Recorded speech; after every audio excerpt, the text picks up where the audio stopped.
Día. La clase de hoy la va a dar la doctora Julieta Fiorimante. Cuando quiera, Juli. Buen día, ¿cómo andan? Bueno, ahí se ve la presentación. No. ¿Se ve, Mari? ¿No? Ay, a ver.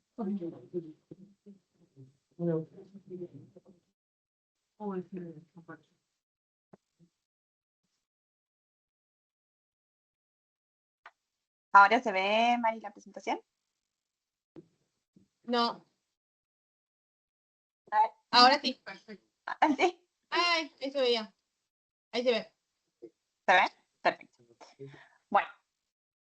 Bueno, buenos días, yo soy Julieta Filimanti, soy fellow de primer año del Hospital Nacional de Clínica y el Hospital Italiano de Córdoba.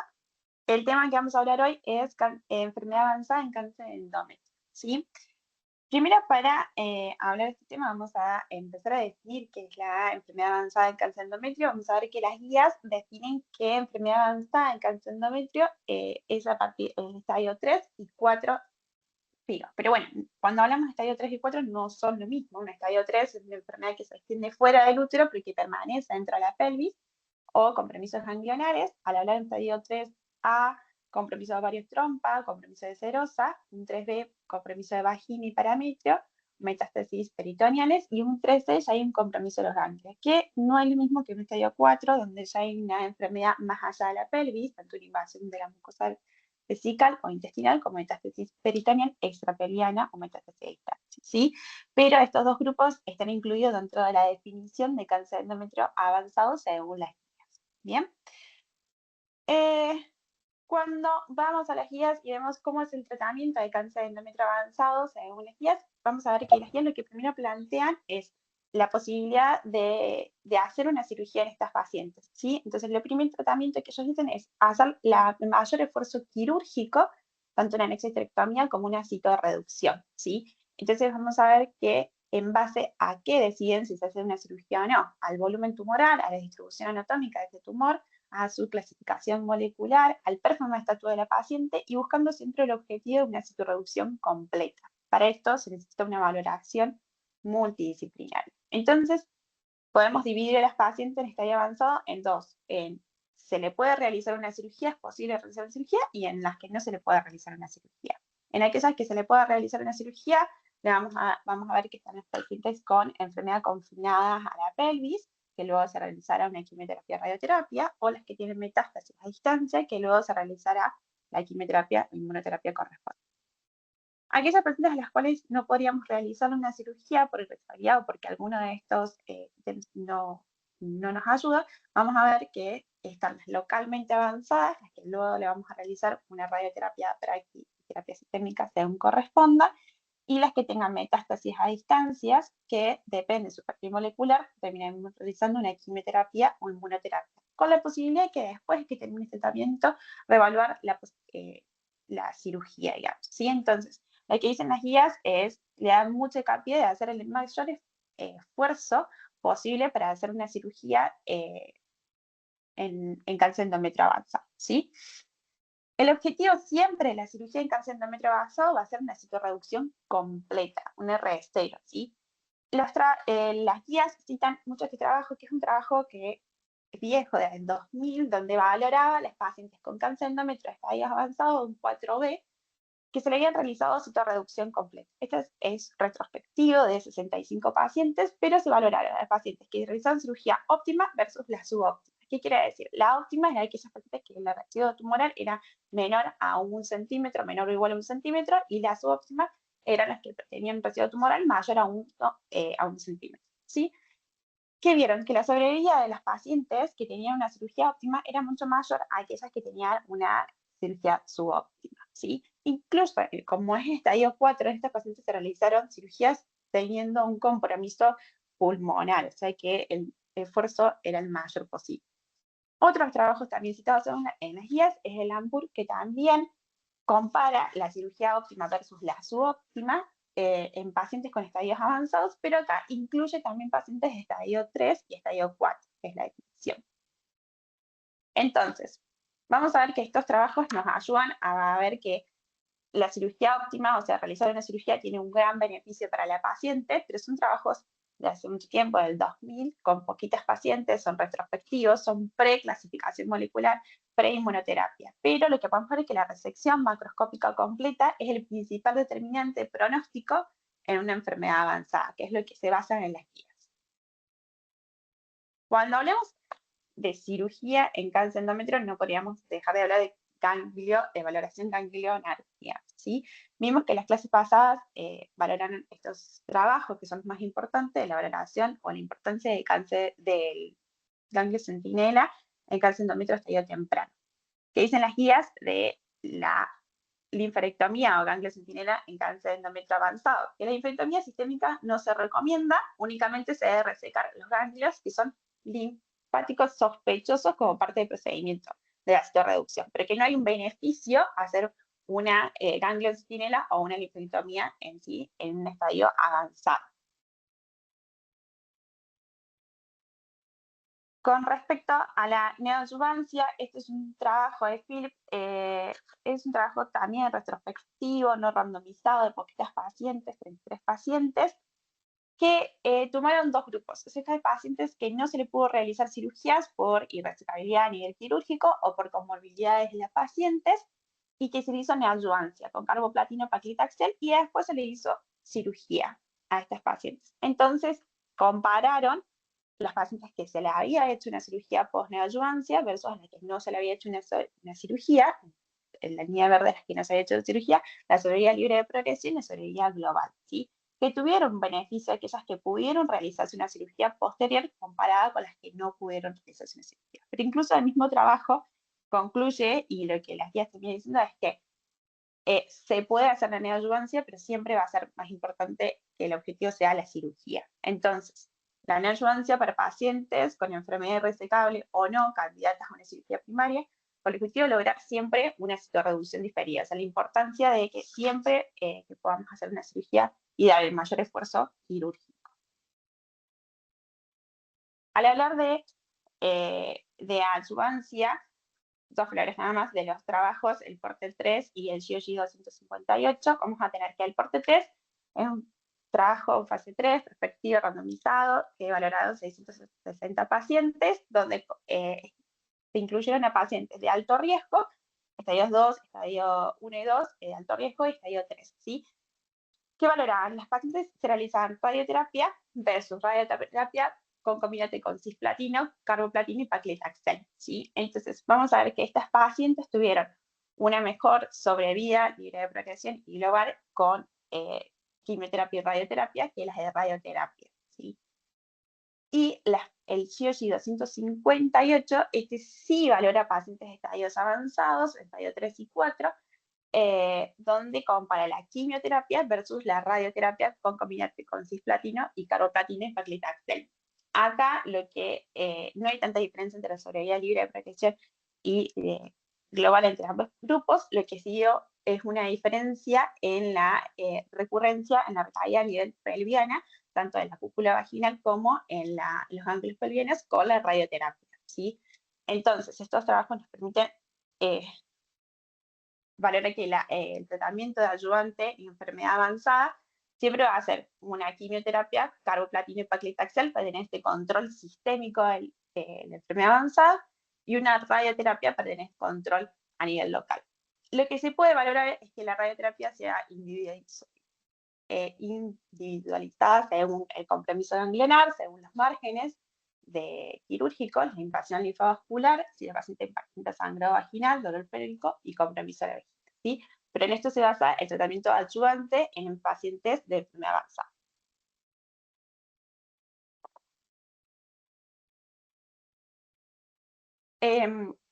A la hora de adyuvancia, vamos a empezar a hablar de los trabajos más importantes ahora que gracias a la nueva clasificación molecular y a la era de la inmunoterapia, estos trabajos intentan buscar un tratamiento más específico de acuerdo a esta clasificación molecular, ¿sí? Entonces, el GIO 018 es un trabajo en fase 3, doble ciego, 810 pacientes, con pacientes de estadios avanzados, estadio 3 o recurrencia, donde compara tratamiento ayudante, como habíamos dicho antes, de carboplatina paclitaxel, que era el base que teníamos, agregándole una inmunoterapia, que es de pembrolizumab, con un mantenimiento también de pembrolizumab, con un vasocontrol de carboplatina y un mantenimiento de placebo, ¿sí?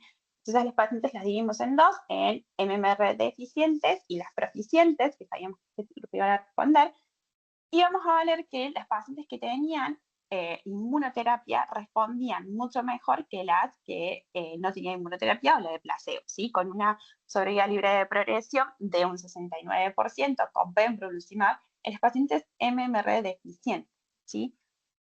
¿Qué pasa? En las proficientes hay un beneficio, pero no tan marcado como en las deficientes, con una sobrevida libre de progresión de 13 meses versus 8.7 meses con placebo.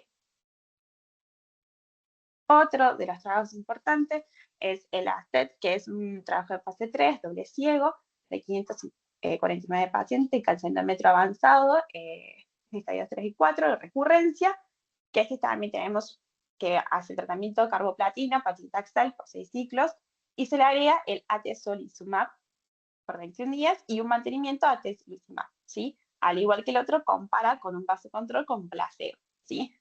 Este trabajo también, estas son las dos imágenes que comparan el MMR deficiente versus el MMR proficiente, ¿sí?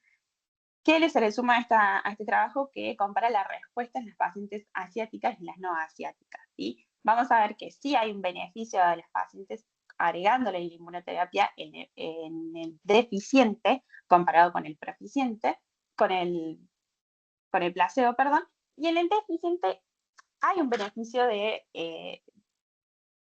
del proficiente, hay un beneficio del 18% de la sobrevida libre de progresión, pero no está marcado como en el deficiente, que hay un beneficio del 69%, es mucho mejor. Ahora vamos a hablar de uno de los trabajos más importantes, que es el RUBY, ¿sí? Este es un trabajo de fase 3, doble ciego, 494 pacientes, calcentómetro estadios avanzados, igual que los anteriores, con o recurrencia, ¿sí? Este trabajo lo dividen en dos partes. Una primera parte le hace carboplatino, dostarlimab, con un mantenimiento de dostarlimab y un control con placebo, como venían haciendo los otros, ¿sí? Hasta 3 años. Y una segunda parte donde valora carboplatino, dostarlimab, con un mantenimiento de dostarlimab y se le agrega un inaparib, ¿sí? Y el control en este caso va a ser carboplatino con dostarlimab y un mantenimiento de dostarlimab. Bien.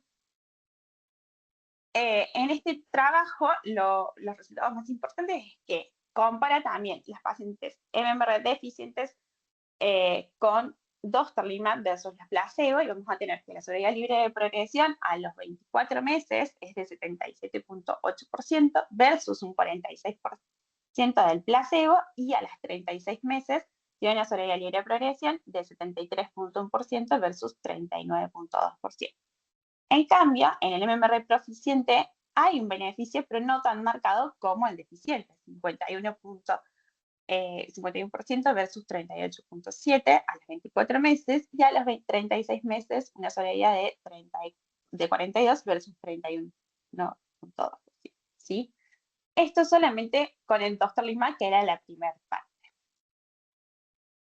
Otro de los trabajos es el DUODE, que es en fase 3, doble ciego, con 718 pacientes, cáncer de endometrio estadios avanzados también, que este tiene 3 brazos. Uno que es carboplatino con durvalumab, mantenimiento de durvalumab. Otro brazo que es carboplatino con carboplatino paclitaxel, perdón, y durvalumab con mantenimiento de la inmunoterapia, y se le agrega un IPAR, que es el olaparib, ¿sí? El control va a ser con placebo. Bien, carboplatino, paclitaxel, pero para placebo. Entonces, ¿qué se encontró en este trabajo? Que las pacientes que tenían MMR deficiente respondían bien a la inmunoterapia, que era lo que veníamos viendo en los otros trabajos también, con un beneficio de 70% versus 43% en los 12 meses, pero que en las MMR proficientes, al agregar la inmunoterapia, aumentaba el beneficio de las pacientes con de la sobrevida libre de progresión con respecto a la inmunoterapia sola, ¿sí? Entonces, los 4 trabajos hablan del beneficio de agregarle la inmunoterapia a las pacientes MMR deficientes. Acá están ordenados según el Hat ratio, vamos a ver que Ruby tiene un Hat ratio de 0,28, eso tiene un beneficio muy marcado.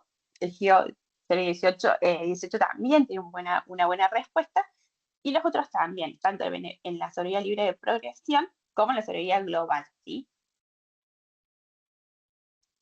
Y con respecto al MMR proficiente, estos dos trabajos son los que se comparan porque son los dos que agregándole el IPAR obtuvieron un mayor beneficio que solo usando la inmunoterapia.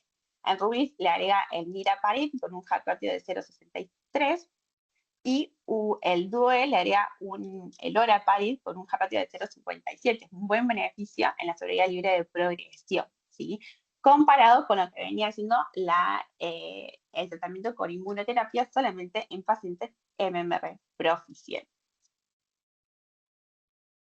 Este es un cuadrito de resumen, básicamente, que habla de lo que hablé recién de los trabajos, donde el DUE tiene el tratamiento de inducción y de mantenimiento. El DUE es el que le agrega el olaparib junto con el Ruby en parte 2, también le agrega el IMPAR, pero los otros mantienen toda la inmunoterapia, y que los criterios de valoración principales de todos los trabajos fue la sobrevida libre de progresión.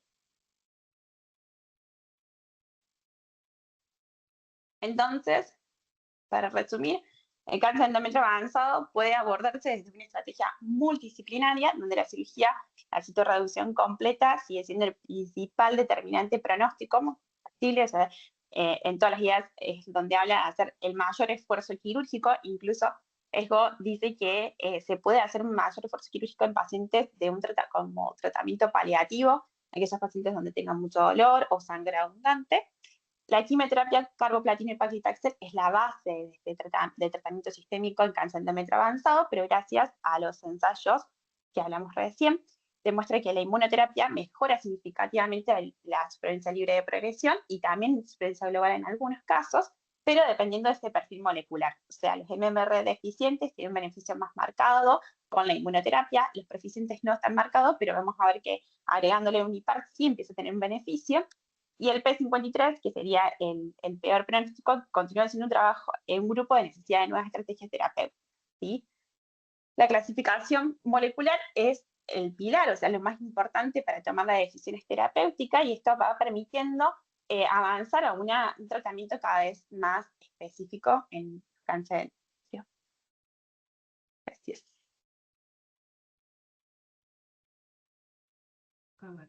Muchas gracias, Juli. Muy buena la clase. No sé si alguien quiere hacer algún comentario o alguna pregunta.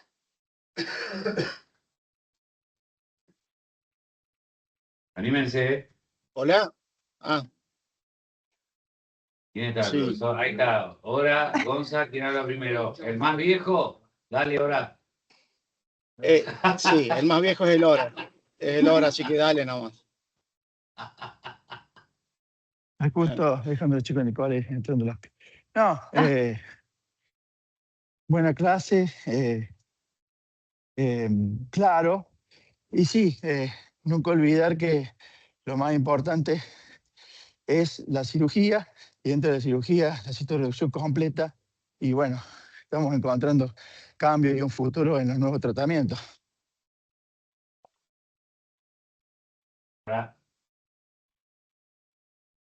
A ver, Gonza, ¿vos querés decir algo? Hola. Sí, no, muy bien, Juli. Es un tema difícil.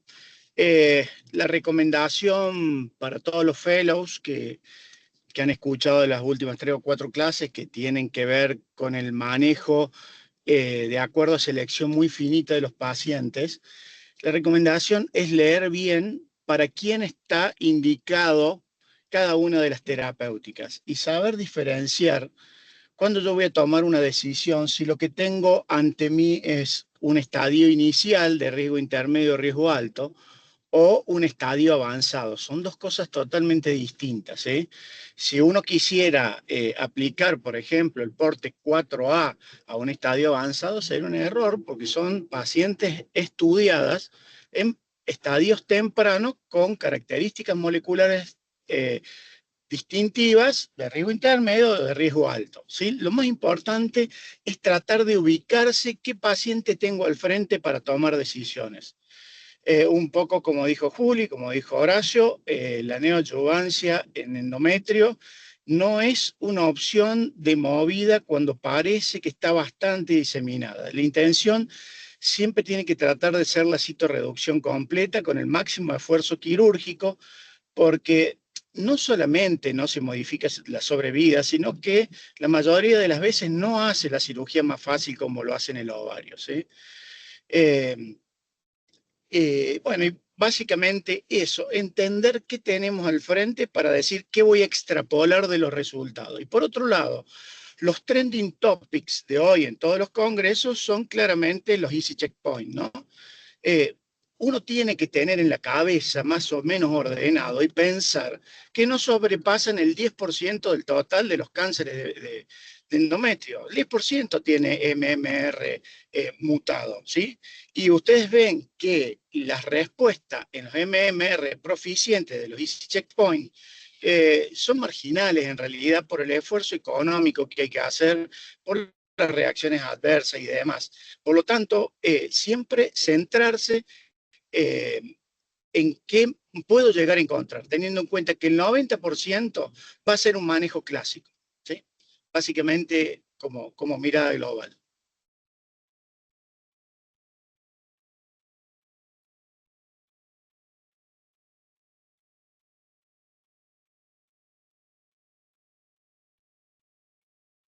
¿Se fue Fede? No, hace 3 horas que estoy hablando y tenía el micrófono muteado. Que está buenísimo lo que dijiste vos, Gonzalo, que es un tema... No sé quién es el más viejo, entonces. Sí. Claro. No, vos, Horacio, eso está claro. No sé por qué lo tenés que aclarar. Pero lo que vos dijiste, Gonza, a ver, vos te estás dando un comentario sobre un tema que lo tenés recontra cocinado. Y lo más jodido es discriminar bien que estamos. Una cosa es un estadio temprano de alto grado y otra cosa es un estadio avanzado de alto. Es totalmente distinto. No confundir una paciente con un estadio inicial de alto grado que están en el Porte 3 y otra cosa es un cáncer avanzado. Y la clase que dio Juli, que muy bien lo dio en cirugía, está bárbaro el intento de citorreducción, pero no nos olvidemos que la neoadjuvancia en endometrio, si está discutida en ovario, en endometrio el doble. Y una pregunta no respondida es por qué la neoadjuvancia, así como en todos los órganos es completa, en endometrio y en ovario no es completa. ¿Por qué la lógica no se sigue la lógica que se sigue en todas las neoadjuvancias? Tiene una explicación y es motivo de dar 6 horas de charla. Es porque antes en el ovario se rascaba un poquitito más y había más respuesta, entonces se randomizó de esa manera. Pero lo ideal sería finalizar toda la neoadjuvancia si yo lo voy a ofrecer. Y por otro lado, lo que vos dijiste, Juli, me parece, no sé, o no lo escuché yo, la gran mayoría de los trabajos que vos hablaste de inmunoterapia MMR deficiente son pacientes que tienen gran carga de enfermedad. Y una pregunta, sin respuesta también, es ¿qué pasa si yo hago una citorreducción completa, si debería de escalar la inmunoterapia? Yo creo que no, pero no tenés tanta respuesta en MMR deficiente. ¿Me explico? Porque el porcentaje de pacientes sin enfermedad es muy poco. Pero la verdad que lo que vos dijiste está bárbaro, el resumen está bien. Obviamente tenemos todos los ongoing con el white type y si tienen receptores de estrógenos negativos, pero bueno, muy bien tu clase. Es un tema re difícil y creo que el gineco-oncólogo se tiene que quemar las pestañas para entender este escenario. Porque los otros por ahí son más sencillos, no digo el inicial de alto grado. Y todo lo que viene, esto que estamos hablando, va a ser el futuro, porque estamos en el gris que no sabemos qué hacer con la vieja clasificación y con la nueva, en un montón de casos. Tal cual. ¿Alguien quiere decir algo? O nos vamos a trabajar, porque si no, fíjense que Gonzalo no tiene casa, está siempre en el auto, pero si no... Bueno, me sale más barato dormir acá, ¿qué querés que haga? Bueno, gracias, Juli. Buenísima la charla. Que tengan un lindo Muchas día. gracias.